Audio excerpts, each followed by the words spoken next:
Ассалаумағалейкум. Қазір біз бұқтырылған қырыққабат даярлайтын боламыз картоппен бірге. Барлық азық-түлікті төменгі жақта толықтай жазып қалдыратын боламын. Ең алдымен пиязымызды майда етіп турап аламыз. Егер сіз қаласаңыз, жартылай сақина етіп туруыңызға болады, өз қалауыңызша. Және де өзіңіз қалаған пішінде, ұзындықта және жіңішкелікте сәбізіңізді турап алғаныңыз жөн. Мен жай үкіштен өткізіп аламын. Кейін қазанға 20-30 мл шамасында май құямын да қыздырып, дайын тұрған, туралып тұрған пиязымызды салып, 2-3 минут қуырамыз. Осы уақыт аралығында картопымызды ұзынша етіп турап даярлап қоямыз. Пиязымыз 2-3 минут қуырылды. Үстіне тағы да сәбізімізді салып, шамамен тағы да бір 2-3 минут қуырамыз. Кейін болгар бұрышын саламыз, 1 штук шамамен.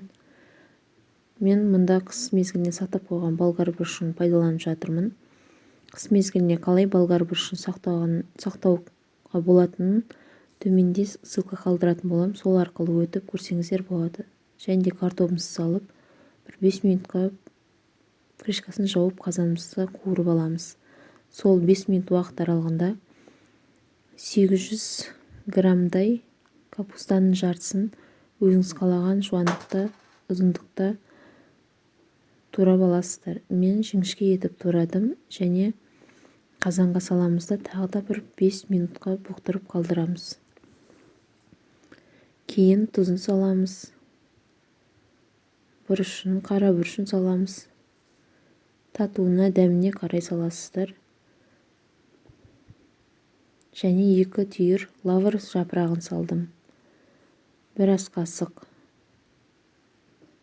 томатный пастаны салып, қазанымыздағы барлық көкөністерімізді жақсылап араластырып аламыз. Және үстіне 1 стакан немесе 1,5 стакан, сулы болсын десеңіз 1,5 стакан су құямыз да 30 минут шамасында бұқтырып пісіреміз. Міне біздің бұқтырылып пісірген қырыққабатымыз картоппен дайын болды. Өте дәмді және жылдам пісетін астың түрі.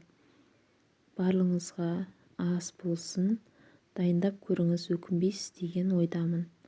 Ұнаса лайк басып, каналға тіркеліп, қоңыраушаны басуды ұмытпаңыздар.